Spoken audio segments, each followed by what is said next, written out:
Welcome back, investors, to Ticker Time News. I'm Adam. Thank you for joining me for the After Hour Show. And remember, this show's for you. So if you have a question, leave the ticker symbol in your question in the comments, and we'll go over it live during the show and try to help you out the best that we can. All right. So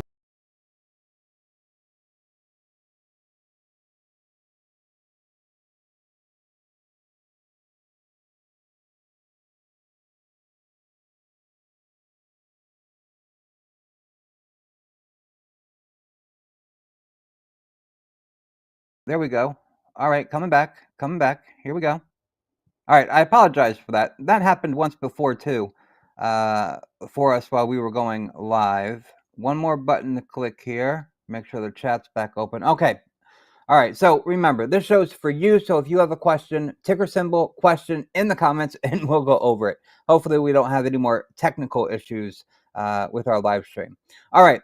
All the major stock indexes today rebounded nicely as investors, I think they reassessed the outlook for tightening monetary policy following the surprisingly hawkish comments from Fed Chair Powell yesterday while watching the situation in Ukraine simultaneously, right?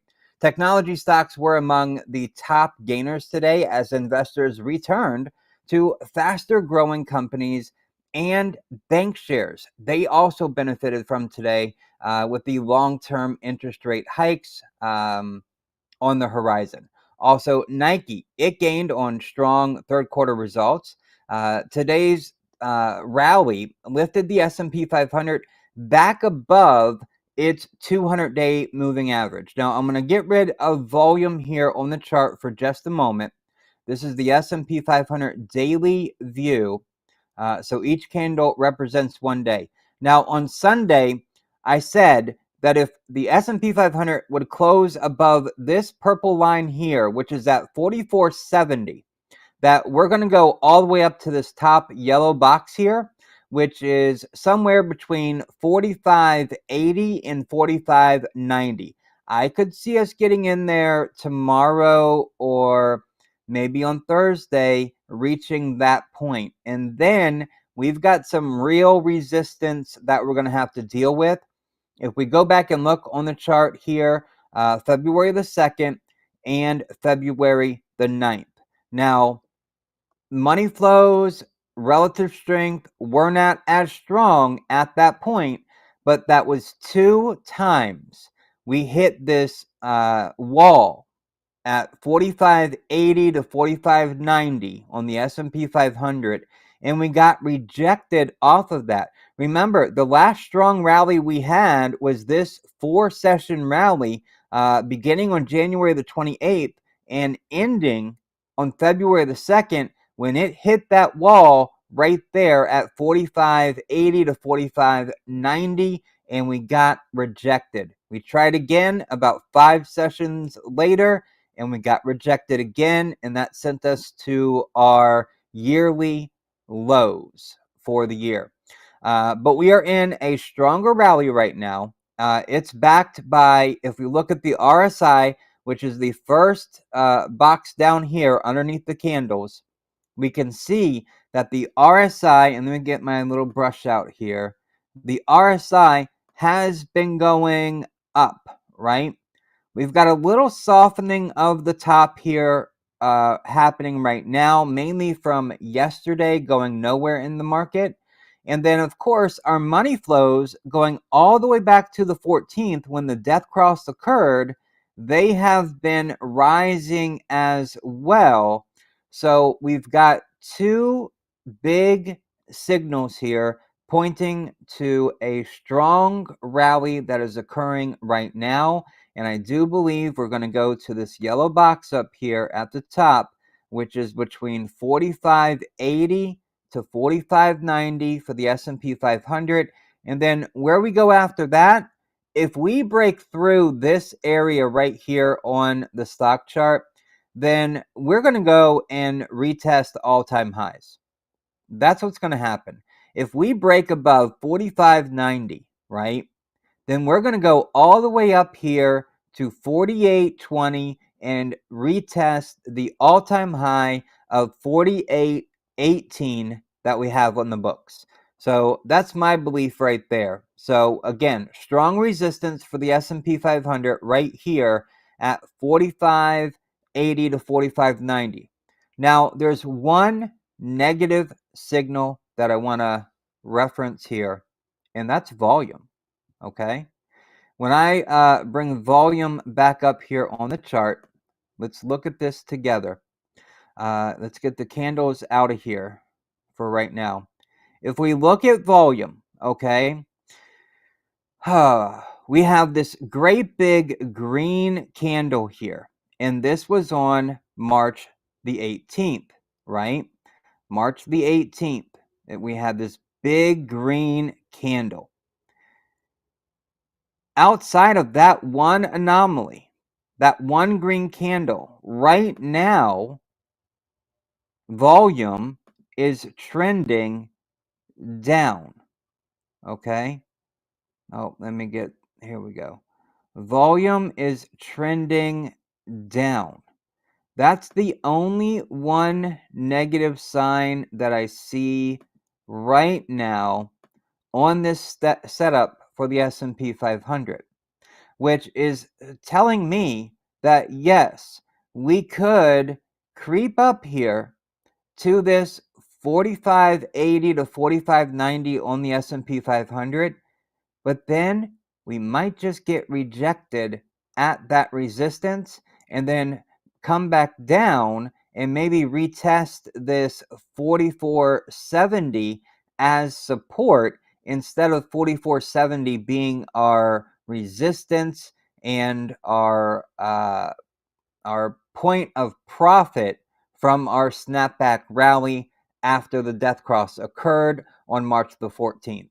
So that's a scenario that I see setting up. We'll get up here to the yellow box, again, 45.80 to 45.90.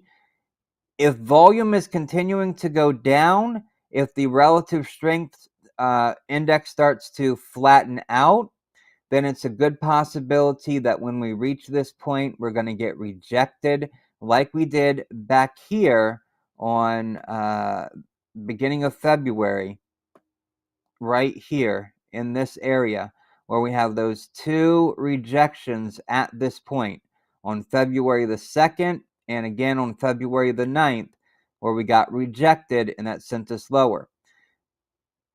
Very positive sign right now is that we're above our 50-day moving average, okay? We crossed that point on Friday.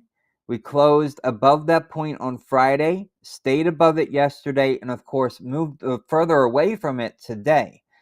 So that is really, really, really good. Also, the 200-day moving average. There's something I should say about the 200-day moving average. That right now is at 44.73. Yesterday, the 200-day moving average acted as resistance, as a slight resistance. It kept us from going higher yesterday. And the 50-day moving average yesterday helped to prop us up, helped to keep us up above that 50-day. It was like a support level. Soft, but it was like a support level.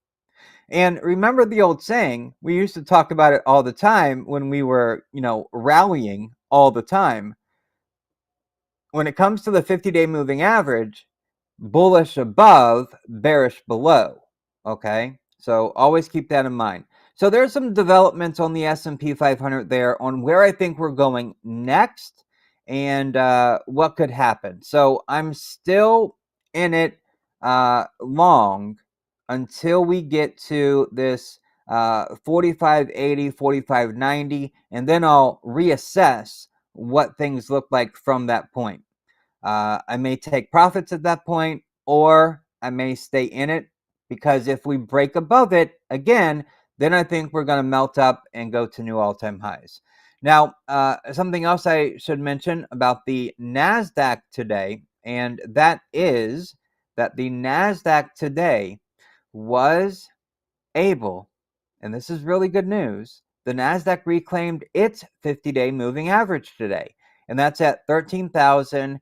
$1,831. So that is a good move. And remember, bullish above, bearish below that 50-day moving average. So that's positive for the NASDAQ because that was hit the most. Remember, all year, the NASDAQ actually got down into technical bear market territory, being down 20%. Or greater than 20% on the year from its all-time highs. So there we go. Quick little what's happening there for the S&P 500, for the NASDAQ hitting its mark on the 50-day moving average, and where I think we're going next on the S&P 500. Okay. Next up, we should talk about the Dow. It climbed 2% today. The S&P 500, it was up 1.13% today. The NASDAQ, it was also a big winner. 10 sectors, 10 of the 11 S&P 500 sectors did finish the day in positive territory, with consumer discretionary up 2.5% and communication services up 2%. They held the lead throughout the day. So really strong throughout the day. The discretionary sector, it rebounded from yesterday's underperformance, with Nike, ticker symbol NKE, up 2.2%, which rallied to its 50-day moving average at 139.12 before pulling back a bit. Now, the advance was also fueled by Amazon, ticker symbol AMZ, up 2.1%, and a big all-star that we saw coming, TSLA, that is Tesla, up 7.9% today. It had a big party at its Gigafactory Berlin in Germany, as it is now open and producing vehicles. I mean, just think about that for a moment. Before that factory opened, right? That factory is closed, not open, not building any vehicles. Last quarter, Tesla had record deliveries. What can Tesla do now with a totally new and open factory? I see record deliveries coming, definitely record numbers being manufactured, but we have to, when we see those numbers, to get a real sense of how powerful the demand is and how efficient Tesla is going to be at building vehicles, we also have to look at comparables before the Berlin Gigafactory was built, right? So we got to look at existing gigafactories and their outputs and compare those apples to apples and not apples to oranges with the new factory, if you get what I'm saying. Just to make sure this next couple of quarters that Tesla is really maximizing this huge demand for electric vehicles that are in the market right now. Because the new factory, obviously, that's going to add more deliveries that are capable for Tesla. Now, other influencers in sectors like technology, which was up 1.4%, and financials up 1.6%, also spent the day in positive territories, with technology benefiting from outperformers like Apple, ticker symbol AAPL, up 2.1%, and Microsoft, MSFT is the ticker, up 1.6%. Now, selling across the curve drove Treasury yields to fresh highs, with the 10-year yield rising 6 basis points to 2.37%. That's what helped bank stocks catch their gains today. Now, on the downside, we do have energy. That sector was down 0.6%, and it was the lone decliner for the day. Pulling back from Monday's rally yesterday, the sector narrowed this week's gain to only 3.1% now, as crude fell 0.7% to $109.47 a barrel. All right, here's where we stand year to date. The Dow Jones is only down now 4.2%. The S&P 500 down 5.3% year to date. The Russell 2000 down 7% year to date. and NASDAQ is now out of correction territory, down only 9.8% year to date. It has been an incredible comeback over the last week. All right, Bitcoin, Ethereum, both of them were strong today. It actually kicked into gear overnight when Bitcoin and Ethereum started to kick off. BTC, USD on TradingView. And we'll look at this right quick. Bitcoin up 4.36% right now as we stand, $42,816 a coin right now. And I'm going to go into the 5-minute chart because I want to show you what happened here for Bitcoin. And you can see it very clearly on this chart. We go back to just over my head here where we've got this moving sideways motion. Now, we're on the 5-minute chart, so every candle represents 5 minutes. We're not looking at the day chart any longer. And here we have right here at, let's call this 2200. So, my mind just went blank for a second. Bitcoin.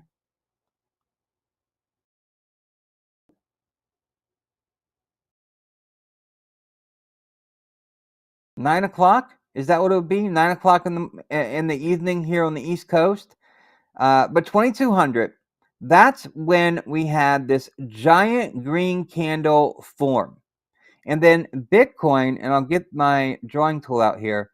We have this giant green candle right here, and I'll change that color. That kicked off the start to Bitcoin's rally to being up 4.3% today. Bitcoin actually popped. If we go right back here at 2200, right before it kicked off, it kind of bounced right here, and it initially rallied all the way up, looks like to 43,331, which was a 5.3% gain, right? So an initial pop, 5.3% gain, and then it sold off a little bit and then slowly rallied back and kind of moved sideways, sold off a fraction there, a couple of little dips here, but really held up nice and strong with this right now 4.3% gain on Bitcoin right now. So that's the 5-minute chart, and you can see very clearly started at 2200 is when Bitcoin kicked off yesterday evening. All right, I'm going to go back to the day chart here, and Bitcoin is still in an uptrend, right? I need to go to a different chart here. I didn't click on the right Bitcoin chart. Here we go. This one's got my lines. It's going to get all crazy in just a second. There we go. So I'm going to take volume off here for just a moment. I'm going to hide that. And you can see it is still in an uptrend, and it's still going for our target right here. We've got a wedge pattern on Bitcoin, and I find it's going sideways here, but moving in a trend that is moving up, and it's going to go to this red circle here filled in with yellow. That's where I see Bitcoin going in the short term. Continuing to move sideways, make higher lows like it's been doing, and we've got 1, 2, 3, 4, 6 higher lows, maybe even call it 7 higher lows being made on this trend line, which is it's great. That's what you've got a trend right there with when you've got 7 interactions or reactions off of that trend line, all getting higher each time. Okay, let's look at Ethereum, ETHUSD on TradingView, and there is a link in the description for an account to TradingView. And if you look here for Ethereum, it's basically doing the same thing. The only difference is that the wedge was tighter for Ethereum because it was making substantial lower highs, making this wedge a little bit tighter and narrowing where it could end up being, and it broke out of that, and it moved sideways after the breakout, and then a nice upwards move today. It's up 4.3%. And Ethereum, same thing. The timing is fascinating. So if we look at the 5-minute chart here for Ethereum, let me tighten the chart up just a little bit. You'll see, make sure I get this right. You'll see that move right there that was made last night at 2200. Same exact time that Bitcoin kicked off. Ethereum did too. But Ethereum, it ran, let's see, how high did it initially run in that breakout? 5.59%. So a nice breakout there for Ethereum.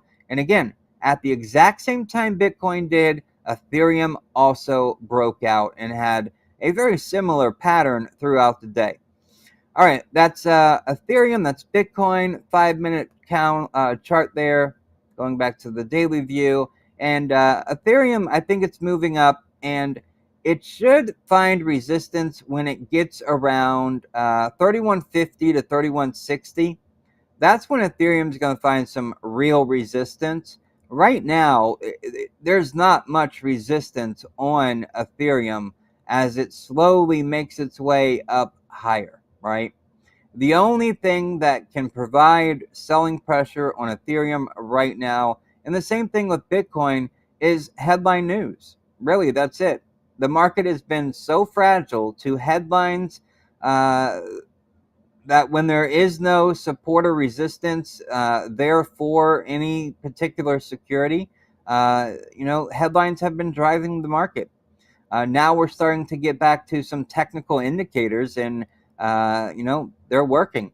One thing I will point out is with this recent run from Ethereum on the daily chart, the RSI and the MFI, money flow and relative strength indexes, they are peaked right now.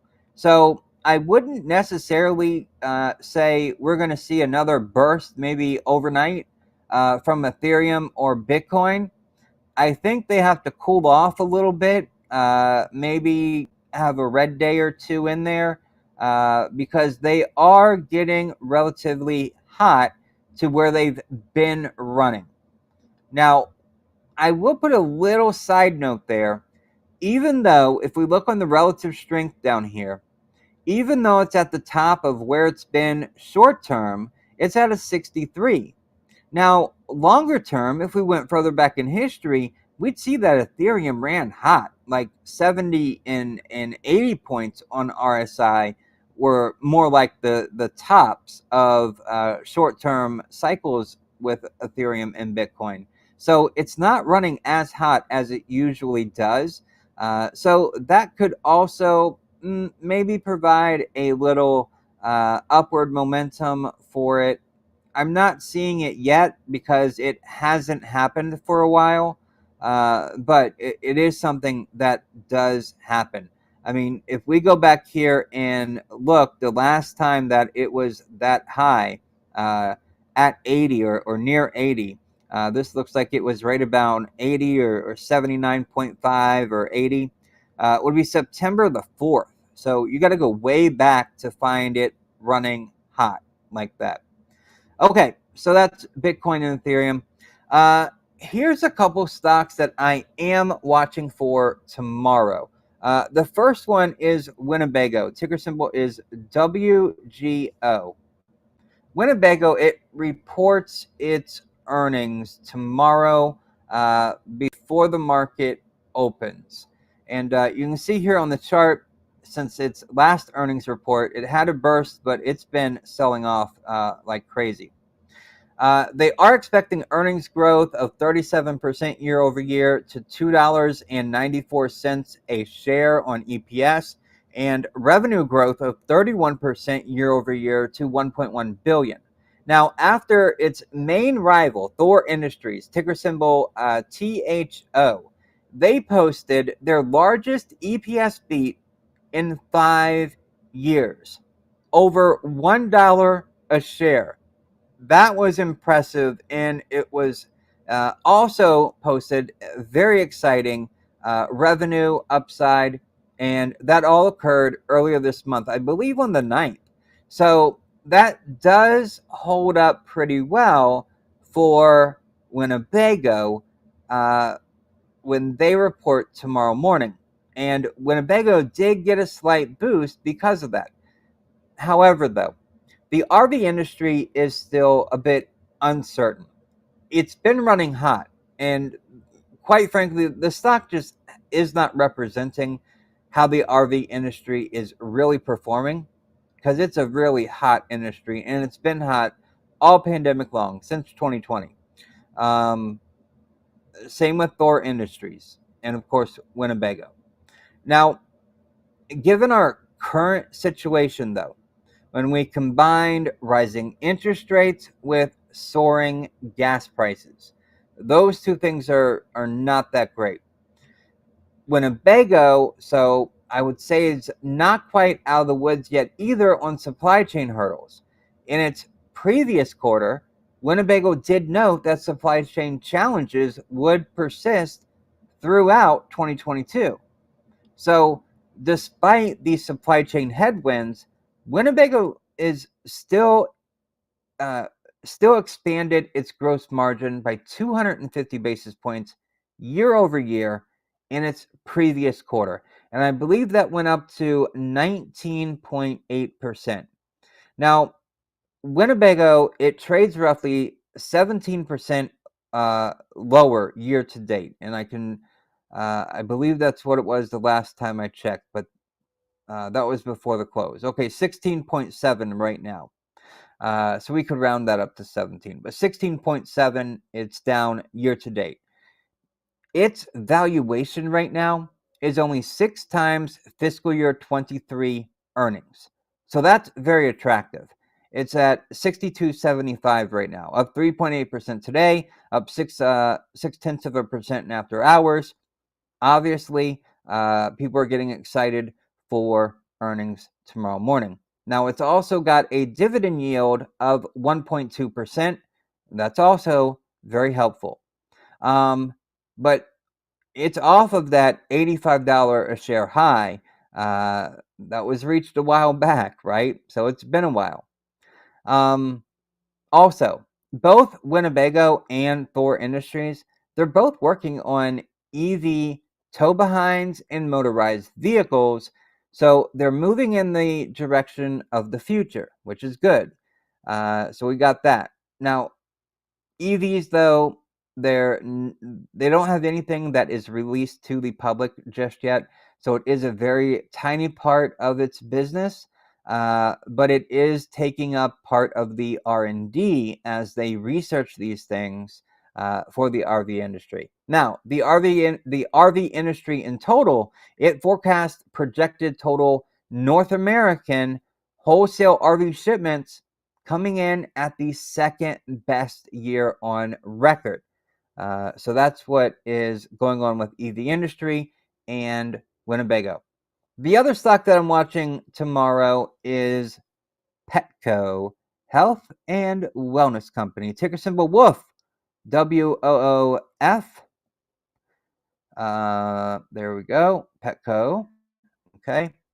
All right. The reason I'm watching Petco, up 1.65% today, down 1% in the after hours. So I'm wondering if some news came out that I haven't seen yet.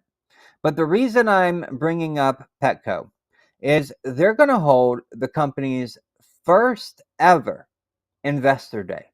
And those are always fun for a company, right? The presentation should cover strategic areas of focus and, of course, financial performance expectations for 2022 and beyond. So where do they see the company going in the future?